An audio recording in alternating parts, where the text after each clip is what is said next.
trajectory. That just happened, ironically, at Baylor last year. The guy had Marfan syndrome, was an NBA prospect. And so it actually leads a question I have is, how do you deal as a physician? Let's say you look at somebody's test and you see a sudden cardiac death potential condition. How do you address the patient? And their first argument is, I have never had any problems, doc. You can't tell me I cannot play football anymore.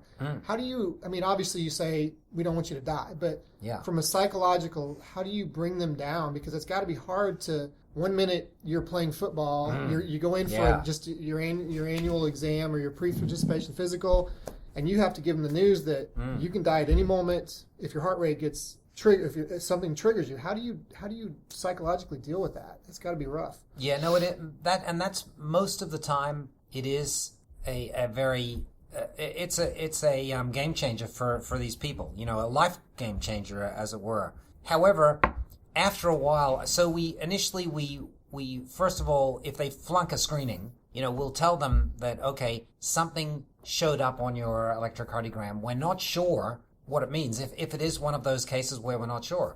And all cases, we want to confirm as well. So we'll tell them we need to do some further tests to sort out whether or not this is a normal variant, kind of an athletic change that you have, or whether or not it is one of those true conditions that we know to be associated with sudden cardiac death. And we'll, most of the time, the first time we tell them, it's pretty much, as you mentioned, Mark, just a lot of shock. So they need some time to process it, and for at that point, we just tell them, for now, we wouldn't recommend doing any high intensity type of activities and until we do some further workup. And then at the next meeting, typically we'll talk to them about the fact that, while this initially may sound like really bad news, if you look at it the way you look at it, if you look at it in light of the fact that, it could be that, this has saved your life, kind of thing. And the other important point, that these screening programs, it's not just about one person, because the majority of these conditions that we detect are hereditary conditions, and the majority of them are autosomal dominant. So that means that in their family, 50% of the children will have those conditions. So identifying one person at risk in a family could potentially save another life in that family. So we put it in a way that, first of all, once we get their diagnosis, if it is something that we can actually fix, and that a fix will then prevent them from having sudden cardiac death. So, for example, Wolff-Parkinson-White syndrome, which is something we've diagnosed in a couple of children in our study. There is an electrophysiological study and procedure which will cure them, and that's it. And once we've done that, they can go back to unrestricted full activity. Now, some of the other conditions, there is not. So hypertrophic cardiomyopathy, for example, which is one of the commoner ones, we can try to prevent sudden cardiac death by not having them perform high intensity activities, as well as reducing the stresses and potentially putting in an ICD or implantable cardioverter defibrillator into those sort of people. And so we can do everything to reduce their risk, but we would tell them that, there is performing these certain activities is associated with, having a sudden cardiac death because of this condition. And so we would counsel them about that and recommend that they avoid that. So do you get a lot of, and obviously if the parents are there and it's a child's one thing, do you get people that say, I don't care, I'm fine, I'm going to go continue to play? Or are they usually pretty receptive to, wow, I've got to stop doing what I'm doing? Do you see a difference? Or we do see we've had some cases, for example, that they have, failed a screening, and they have refused to have any further workup. So we don't know whether or not that was a false positive or a true positive. So that definitely has happened to us. Most of the cases where we have detected something that is major, they have been, thankful, and the fact that, because many of them, and we discussed the fact that, whether they've heard of people where this has happened, and I can't think of anyone who hasn't. So they get it. They understand that if this happens, look, there are plenty of people that have lost their children, and, we've got this opportunity we can actually still have our child. So I think the parents, the they come on board, eventually, most of them. But there are some that just say, look, he's, he or she has had no symptoms and, it's been feeling all right, and this is crazy. And then we never see him again. So. All right, so in the beginning, Mark talked about the Italians are doing EKGs up front. What is the sports scene like in Italy versus the United States? Because here we have all these club sports. Kids are involved in year-round sports or like 2 sports all year long. So do you have any idea what it's like comparatively, the sports scene there versus here in the States? Well, they the sports scene there, they do have sports. Some of the sports are different. Their largest sport, of course, is soccer. Mm-hmm. So that's kind of played like football is here, with kids. They do have other ball sports. They are into tennis and other sports. So basketball. There are different sports that they play that they can play certainly throughout the year. So that you can have a child who is very active there. But as you guys pointed out before, the interesting thing is that they in Italy and some of the other countries there, and as well as the Federation Internationale for Soccer, or FIFA over there, they are very, very much in favor. In fact, they kind of mandate that you guys, if you're going to play, you need to in certain at a certain level, you need to have screening ECGs. So and that as you guys pointed out, they have made a difference. In Italy, they've been able to reduce sudden cardiac death by 89%, and because of that and other studies that they have done, they take a very hard stance on doing everything they can to identify and prevent sudden cardiac death. And so FIFA, for example, the Federation for Soccer, they have a 11-step program which covers everything from screening the athlete to what happens for planning when they're playing the game and emergency medical plan. So, and we could go over some of those if you'd like. You said FIFA, I say FIFA, you say FIFA.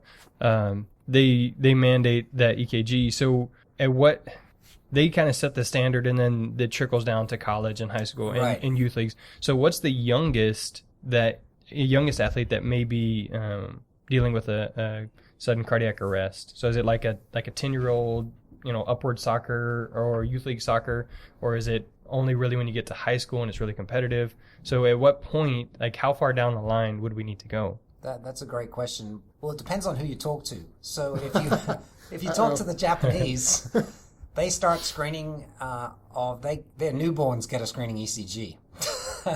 And they screen every about 5 to 10 years because they want to detect any type of problem.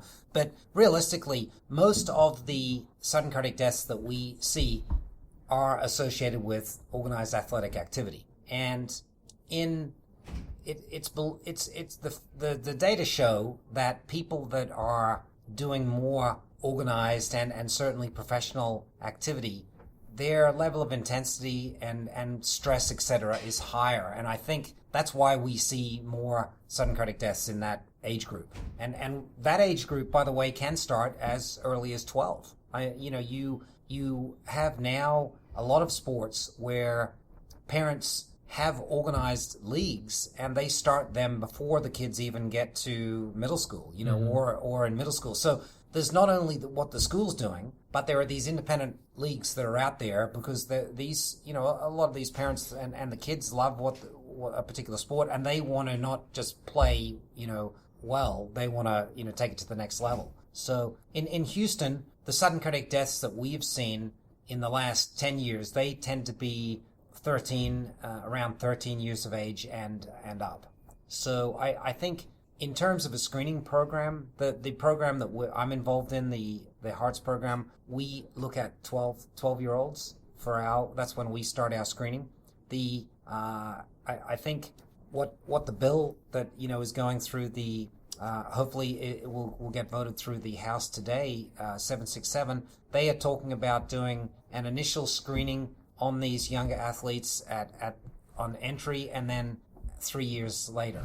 So that follows a little bit what the International Olympic Committee recommends, which is every couple of years. And the reason for that is we know that when kids are growing and they're doing different athletic activities, some of these conditions they may not have expressed themselves early on in their lives, but once they start doing more of these activities and their heart is growing and hypertrophying more, sometimes, for example, hypertrophic cardiomyopathy is a good example. That may not appear until they really start getting more athletic. And that's why I think it is important to have not just one check, maybe a series of checks.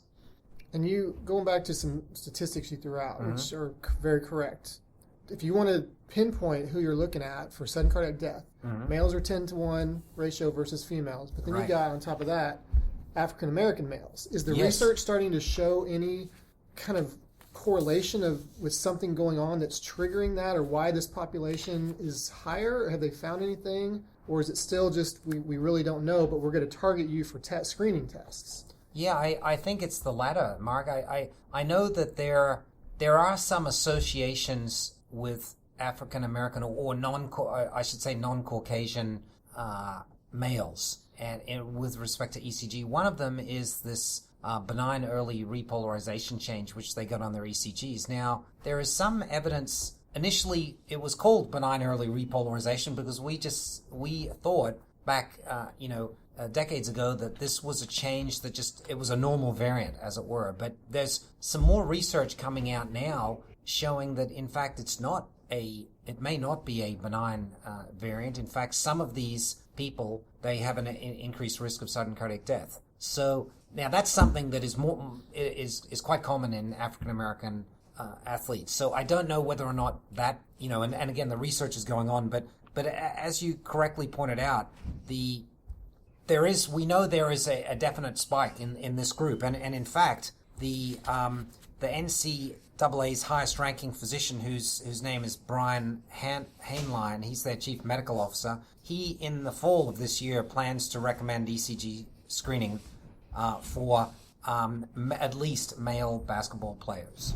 So I think that we know it's there and it's happening, and so people are starting to make decisions based on that, and including doing ECGs.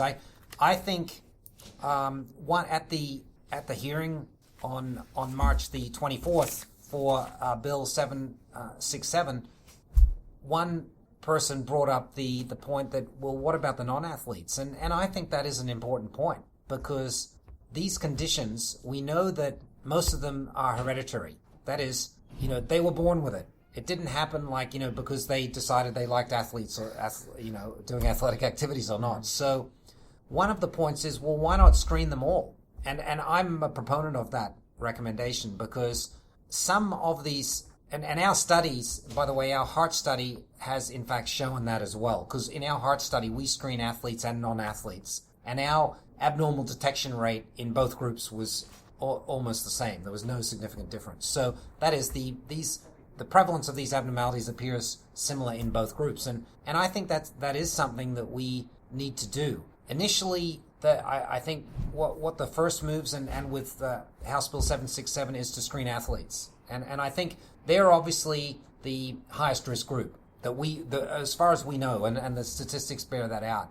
But there are other children that are running into problems that are, for example, they may be just having some fun with their friends on weekends and go down, and they may not be a member of the basketball or the football team. So I think that's down the line. I think that's something we need to look into as well as the high risk. But I agree first.